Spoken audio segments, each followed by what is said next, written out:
श्री जानकी वल्लभो विजयते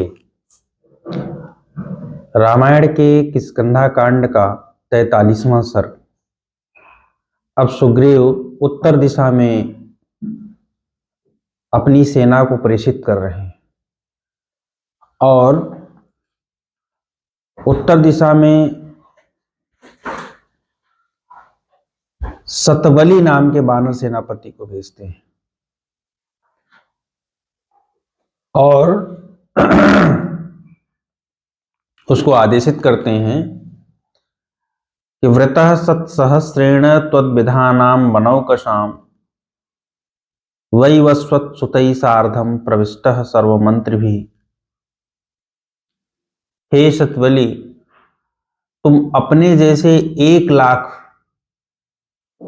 वैवस्वत सुत अर्थात यमराज पुत्र वानरों को लेकर के उत्तर दिशा में चले जाओ, जिस उत्तर दिशा में हिमालय पर्वत शोभा पाता है और सर्वतः परिमार्गध्वम राम पत्नी यशस्विनी, वहां पर सभी जगहों पर, सारे स्थानों पर यशस्विनी राम पत्नी सीता की खोज करो, पता लगाओ। अस्मिन् कार्ये विनिर्वृत्ते कृते दासर्थे प्रिय ऋणान् मुक्ता भविष्यामः कृतार्थार्थ विदाम्बरा। अगर सीता का पता चल जाता है तो हम लोग कृतार्थ हो जाएंगे, हमारा जन्म सफल हो जाएगा। क्यों सफल हो जाएगा? कृतम हे प्रियम अस्माकं राघवेण महात्मना। महात्मा राम ने पहले हमारा उपकार किया है। अतस्य चेत प्रतिकारो अस्ति सफलम जीवितम भवेत। यदि हम उनका प्रत्युपकार कर देते हैं, मैं घर से निर्वासित था, मेरा सब कुछ छीन लिया गया था, राम ने मुझे अपना घर दिलाया, अपना राज्य दिलाया, इस प्रकार से मेरे ऊपर उन्होंने महान उपकार किया है और इस उपकार के बदले में यदि हम कुछ प्रत्युपकार उनका कर देते हैं तो हमारा जीवन सफल हो जाएगा। सुग्रीव कहते हैं, अर्थिनः कार्य निर्वृत्तिम अकर्तु रपि यश्चरेत् तस्य स्यात् सफलम जन्म किम पुनः पूर्व कारिणः। आगे सुग्रीव कहते अपने सेनापति से कि यदि कोई ऐसा कार्यार्थी, कोई याचक किसी पुरुष के पास आ जाता है और उसका कार्य या उसकी याचना सिद्ध हो जाती है, तो जिस पुरुष के पास आकर के उसका कार्य, उसकी याचना सिद्ध होती है, उस पुरुष का जीवन सफल हो जाता है। और ऐसे में अगर कोई ऐसा व्यक्ति आ जाए जिसने पहले उपकार किया हो, तो उससे जो पुण्य मिलता है उसको शब्दों में नहीं कहा जा सकता। किम पुनः पूर्व कारिणः, पूर्व में जो उपकारी व्यक्ति है अगर वो आ जाए अपना कार्य लेकर के और उसका कार्य सिद्ध हो जाए, तो उससे होने वाला जो लाभ है उसको नहीं कहा जा सकता। एताम बुद्धिम समास्थाय दृश्यते जानकी यथा। इसी भावना से हे वानरों, ऐसा प्रयत्न करना जिससे सीता का पता चल जाए और भगवान राम अयम ही सर्वभूतानां मान्यस्तो नरसत्तमः अस्माश्च गतम प्रीतिम रामः परपुरंजयः। शत्रुओं का विनाश करने वाले भगवान राम सभी प्राणियों में आदरणीय हैं और हमारे ऊपर उनका प्रेम है।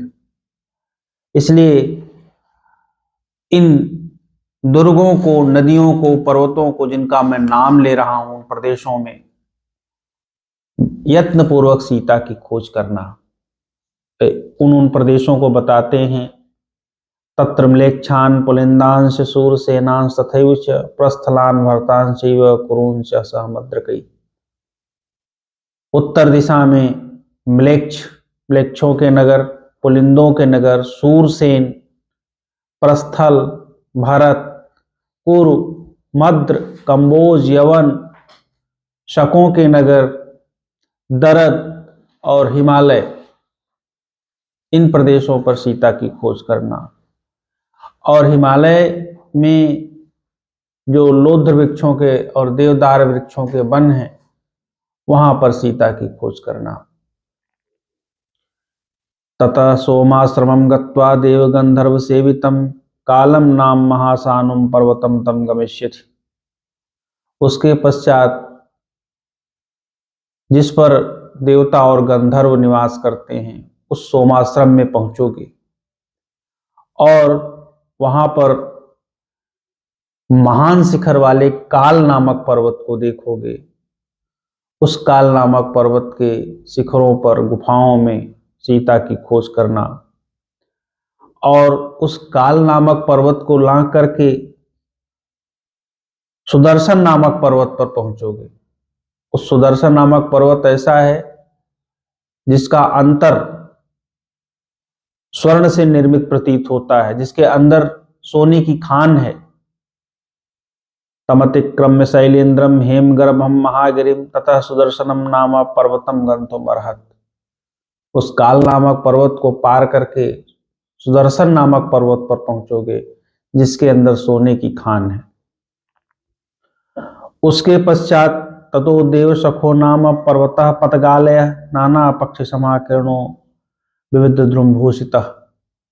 उसके पश्चात देवसख नामक पर्वत पर पहुंचोगे जो नाना प्रकार के पक्षियों का निवास स्थान है और जहां नाना प्रकार के वृक्ष सुशोभित होते रहते हैं। उसके पर्वतों में, झरनों में, गुफाओं में सीता की खोज करना।